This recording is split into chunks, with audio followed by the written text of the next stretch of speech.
morts, ils ont moins de morts. Docteur Ludovic Toro, ça vous affole ces images ou pas à Marseille? Alors, première chose, parce que c'était prévu quand même ce carnaval, oui, on le savait depuis longtemps, donc on aurait pu quand même un peu préparer les choses. Maintenant, il est indéniable qu'aujourd'hui, il y a 10 départements qui passent encore sur la limite, d'accord, et on voit des choses comme ça. Je suis désolé, quand vous êtes collés, vous voyez bien, il y a une propagation du virus, et là, sans vouloir être alarmiste, il y a des gens qui seront contaminés, des gens qui en décéderont. Mais Florian Philippot vous dit non. Mais vous dites ça depuis un an aussi. Mais je sais que vous avez dit la même chose en Martinique, en Bretagne, etc., que c'est faux. Oui, c'est faux. Moi, je suis pas dans la pseudo-science, je suis dans la science. C'est bien, vous êtes donc vous devez être médecin ou professeur. Il est quand même. Attendez, mais non, mais vous pouvez pas aller face à tous les médecins qui vous disent tout simplement que tout ça. Je vais vous en présenter. Attendez, est-ce que je peux parler? Attendez, je vous ai pas interrompu, Monsieur Philippot. Alors laissez-moi parler, s'il vous plaît. On sait depuis des années, c'est ce qu'on nous apprend toujours, et c'est véridique, que mettre un masque et mettre une distanciation empêche de choper n'importe quelle maladie, surtout contagieuse par voie orale. Vouloir faire croire aujourd'hui que ce qui s'est passé est anodin, c'est pas anodin du tout, parce que malgré les mesures qui ont été dites par le Premier ministre, ça continue à grimper. N'oublions pas de donner les chiffres chaque jour, parce que les chiffres continuent à grimper, d'accord, et je suis pas forcément d'accord avec votre parti, mais il faut prendre des mesures, à mon avis, elles sont insuffisantes. Aujourd'hui, il est indéniable que ce qui s'est passé là, ça peut faire tache d'huile, et il y a d'autres qui vont le faire. Et là, nous arriverons devant une pandémie, parce que c'est la proximité. Il n'y a pas un pays, pas un scientifique raisonnable qui dirait qu'il ne faut pas mettre de masque et pas de distanciation. Non. Oui, mais là, déjà, il y a plein de pays. Je suis désolé. Vous allez en Suède, ils ont 5,5% de morts de moins que nous par habitant. Oui, ils ont confiné complètement. Le Danemark et la Suède. La Suède a confiné complètement. Le Danemark, le résultat le meilleur. Oui, mais ce que je veux vous dire, regardez, monsieur Philippe, regardez-moi. Sauf que quand vous confinez pas, monsieur, vous ne détruisez pas votre économie, vous ne détruisez pas le moral des gens. Oui, mais je vous pose une question. Est-ce que je peux vous poser une question? Regardez-moi. Ils ont moins de morts. Et dites-moi qu'un masque, ça n'empêche pas la contamination. À l'extérieur, je pense que ça sert strictement à rien. Non, mais c'est pas l'extérieur, c'est les uns contre les autres. Ah, c'est pas l'extérieur, ça? C'est les uns contre les autres. Oui, mais attendez, je vous parle pas dans un bois, dans une genre de réunion. Où ils sont les uns. Non, mais dans un bois, vous savez que c'est obligatoire aussi. Oui, mais même sur la plage. Attendez, répondez à ma question. Est-ce que vous pensez que là, vu les images qu'on a vues, il n'y a pas un risque de contamination vu la proximité des gens? Extrêmement faible. Extrêmement faible. Oui, mais attendez, ça c'est ce qu'on appelle le principe de précaution. Mais non, c'est la réalité médicale. Où vous empêchez. Mettre un masque pour un rassemblement, je ne comprends pas. Mais vous allez mettre jusqu'à combien de temps votre masque? Quand il y aura une grippe, on nous dira qu'il faut un masque. Et puis quand il y aura une rhinopharyngite, on dira qu'il faut mettre un masque. Si ça sauve des vies, pourquoi pas, docteur Toro? Non, mais d'accord, il n'y a plus de limite. Le problème, même pour les gamins à 6 ans, on met un masque. Le problème avec la contamination, la liberté est vrai, mais vous contaminez l'autre. Et l'autre peut en décéder. C'est ça le vrai problème. C'est pas seulement pour vous. Vous avez dit ça et ça n'est pas vérifié par la science. Mais arrêtez de écoutez, monsieur Philippot. l'ARS de Bretagne, enfin. Mais oui, bien sûr. Attendez, faites de la science, pas de la sorcellerie. Mais c'est vous qui faites de la sorcellerie. Mais moi, je prends des éléments scientifiques, vous me sortez votre opinion. C'est pas très intéressant. Mon opinion. Allez voir n'importe quel médecin généraliste, tous ceux qui n'ont pas mis de masque, qui sont décédés. Allez dans les services au lieu de faire de la politique. Moi, je veux des masques pour les médecins. Et j'étais furieux qu'il n'ait pas de masque il y a un an, que le gouvernement était incapable. Bien sûr. C'est pas ce que je vous dis. Vous ne pouvez pas dire aujourd'hui aux gens, allez-y, sortez, il n'y a pas de problème, alors qu'il y a un danger de mort. Vous savez ce que je dis aux gens, monsieur? Oui. Je dis arrêtez d'avoir peur, arrêtez de croire ceux qui vous vendent la peur et exigez de votre gouvernement qu'il autorise les traitements. Mais arrêtez avec les traitements. Oui, alors allez lire la grande enquête dans Capital sur les 40 études qui ont montré l'efficacité de l'ivermectine. Et d'ailleurs, monsieur Philippot, c'est pas le journal des patriotes, c'est Capital. Mais je vais répondre. Ça veut dire qu'en fait, tous les professeurs de réanimation de toute la France et tout le monde, ils veulent tuer tout le monde pour pas traiter, c'est ça? Vous pensez que s'ils avaient un traitement, je vous dis simplement, s'ils avaient un traitement efficace, ils le mettraient en place. C'est le gouvernement. C'est le gouvernement qui prend des décrets. C'est les chefs de service qui décident. Non. Non, mais écoutez, dites pas non tout le temps. C'est le médecin qui décide ce qu'il fait. Là aussi, vous connaissez pas bien. Il y a un décret. Il y a le docteur Philippot qui est sur le truc. C'est super. Par le docteur Philippot. Allez. C'est la meilleure. Tous les staffs qui se réunissent tous les jours, ils servent à rien. C'est pas de la médecine, monsieur. Ah, c'est pas de la médecine. C'est des décisions politiques. C'est des décisions politiques. Mais je vous parle de traitement. Mais alors, monsieur, vous irez voir, il y a 3 jours, le magazine Capital. Non, mais attendez, allez voir les chefs de service de réa, allez voir les médecins. Parler, arrêtez avec vos bêtises. Les bêtises. Mais parce que vous prenez des exemples et ce n'est pas des exemples, c'est la réalité de terrain. Pas argumenté. Le magazine Capital a fait le recensement des 40 études dans le monde, dont 20 randomisées, qui montrent l'efficacité de l'ivermectine. Mais c'est un médicament qui coûte 8 €. Donc il est mis de côté. Mais non, mais vous voulez pas voir. Moi, je veux voir autre chose.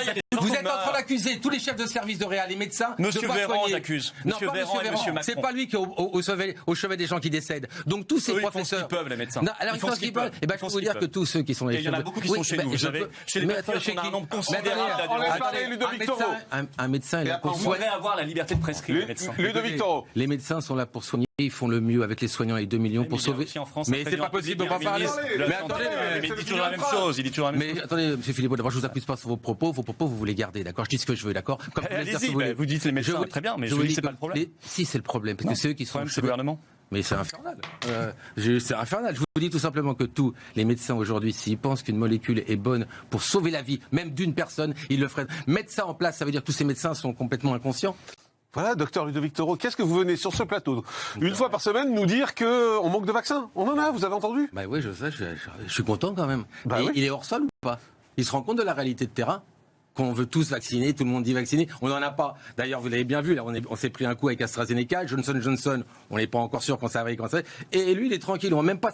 Est-ce qu'on peut pas faire au moins une étude? C'est-à-dire une étude, une autorisation européenne ou française, et on appuie sur le bouton. On n'en a pas besoin, il vous dit. Oui, mais alors. Il y en a 350 millions. Vaccinés sûrement, d'accord? Mais il y a 70 millions de Français, d'accord? Donc je rappelle qu'aujourd'hui, vu les projections, d'accord, on en a besoin parce que l'important, c'est l'urgence. C'est l'urgence de vacciner tout le monde. Ouais. Et ce monsieur, je veux dire, en disant ça, d'accord, fait une déclaration qui, pour moi, est complètement hors sujet. D'ailleurs, qu'il aille voir sa présidente, qui a dit très clairement, on a été trop naïfs, on n'a pas suivi les commandes. C'est la réalité. Qu'on ne nous dise pas aujourd'hui, non, je ne vais pas voir les autres. Faisons au moins l'étude, comme ça, il y aura déjà l'AMM, européenne et française. Et si on a besoin, je vous rappelle que les Italiens, en juillet, vont construire une usine de production pour Sputnik. Les Allemands se réfléchissent. Et nous, non, on n'en a pas besoin parce qu'on est costaud. C'est une blague. Gilan, comment est-ce que le 22 mars, on peut venir, le 21, puisque c'était hier, on peut venir à la télé, au journal de 20h de TF1, où il y avait 7,5 millions de téléspectateurs hier, et dire les yeux dans les yeux. En plus, il se tourne vers la caméra, il fait une déclaration, j'avais l'impression que c'était... J'avais l'impression que c'était Emmanuel Macron qui faisait un discours, hein, et qui nous dit, on a assez de vaccins, c'est merveilleux et on n'a pas besoin de Sputnik, mais on marche sur la tête. C'est bon, mais la réalité, c'est qu'aujourd'hui, c'est pas le vaccin russe qui va nous permettre de vacciner la population européenne parce qu'il n'arrivera qu'à l'été, alors qu'on en aura d'autres qui arriveront avant. Vous pouvez défendre qui vous voulez, je vous comprends, parce que c'est un peu... Non, mais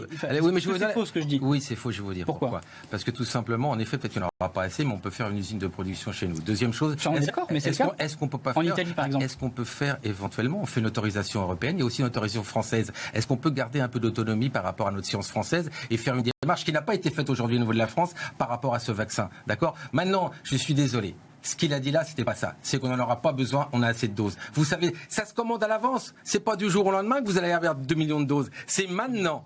C'est maintenant qu'il faut signer pour les avoir dans 4 ou 5 mois. Et comme c'est parti aujourd'hui, je vous assure qu'on en a au moins pour tout 2021 sur cette crise et vaccinons rapidement. Il y a un dysfonctionnement qu'il faut corriger, oui. Non, mais qu'est-ce que vous voulez que je vous dise d'autre? Non, mais parce que au bout d'un moment, ils font exprès, quoi. Non, mais enfin... Excusez-moi, on ne peut pas balayer d'une main comme ça ce qui vient de se passer. Moi, je suis maire de ma commune. Si quelque chose sort, je le valide avant, d'accord? Surtout à quelque chose d'aussi important. Bah oui. C'est pas quelque chose de bénin. Si on va dans le confinement, voilà ce que vous pourrez faire. Et excusez-moi, ça donne une image catastrophique de la gestion en fait du politique par rapport à son administration. C'est-à-dire qu'il regarde même pas les papiers. Et on n'a pas besoin de ça, je veux dire, puisque déjà tout le monde doute. Mais quand on arrive, vous avez vu, c'est pas nous qui parlons. Regardez le document, tous les gens disent j'en aurai pas, je comprends rien. Faut avoir une imprimante. Excusez-moi, on peut pas dire. Et c'est rien. Si c'est quelque chose, parce qu'un an après cette pandémie, après des mesures qu'on attendait depuis des mois et des mois, la fumée blanche, on nous sort un papier comme ça, excusez-moi, ça montre quand même qu'on gère pas tout dans cette crise. On va faire Toro, c'est n'importe quoi? Alors, deux choses. La première, vous l'avez dit, Jean-Marc, initialement, le but c'est quoi? C'est bien réduire la contamination. Donc, est-ce que vraiment les mesures qu'on a eues nous ont montré une image de diminution de la contamination et de la proximité des gens? Aujourd'hui, non. D'accord, ce qui a été mis en place, on a bien vu, les gens sont encore plus nombreux que la semaine dernière sur des endroits. Maintenant, sur les commerces. C'est vrai que là, chaque jour, on rajoute quelque chose. Je veux dire, qui c'est qui appelle? Maintenant, excusez-moi, c'est pas Jean Cassé, mais les disquaires. Il faut lui dire 98% maintenant. Non, mais c'est pas méchant. Comment il a pu mettre les disquaires?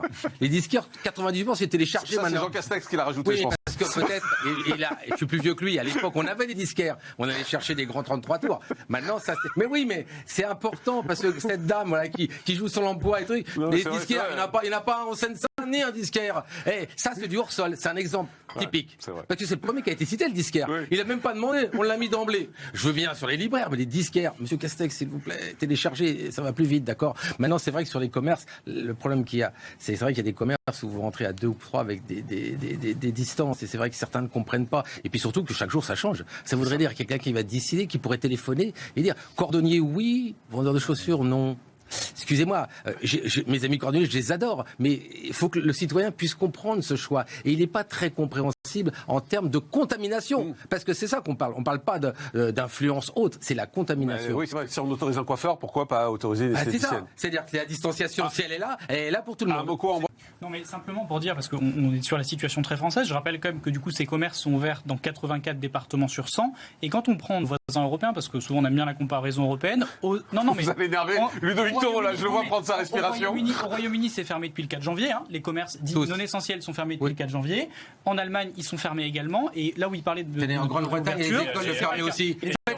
Les écoles sont fermées. Vous voulez fermer les écoles ? Non, mais je vous dis que quand vous prenez des exemples, prenez la totalité. Et donc dites quand même qu'ils sont vaccinés à 50% et qu'on ne l'est pas. Donc prenez pas la Grande-Bretagne. Je préfère avoir les écoles ouvertes et certains commerces fermés. Moi, je préfère que la pandémie s'arrête aujourd'hui et qu'elle ne dure pas pendant 2 ans encore. Vous pouvez l'arrêter maintenant ? C'est des mesures à prendre. Est-ce que vous croyez que les mesures que vous avez prises ont été efficaces ce week-end ? Ce que vous dites quand même illustre quelque chose de très important, c'est l'adhésion des Français aux mesures annoncées. Les mesures sont de moins en moins lisibles. Il y a de moins en moins d'adhésion, effectivement. La cote de confiance d'Emmanuel Macron a chuté, moins 4 points par rapport au mois dernier. 37%, c'est très bas. Et surtout, dans son électorat, les retraités et les cadres, ça baisse beaucoup aussi. Il faut vraiment faire attention à l'accès. Ludovic Toro, un dernier mot. Je crois que Nicolas a tout résumé. Il a tout dit. Il a dit, est-ce qu'aujourd'hui c'est efficace ce qu'on a fait jusqu'à présent ? Non, parce qu'on est en pleine pandémie. Est-ce qu'il ne faut pas faire cas par cas ? Oui, ça n'a pas été fait. Bon, vous n'avez pas le temps, je le comprends. Mais encore une fois, on n'en sortira pas. Et je le dis encore une fois, si on ne se vaccine pas. N'oubliez pas ça. On pourra avoir les discussions qu'on veut sur ce plateau. Aujourd'hui, on est à quoi ? 20-25% d'immunité collective. On doit arriver à 80%. Le chemin va être long. Ne soyons pas en 2022 comme en 2021 ou 2020. Merci.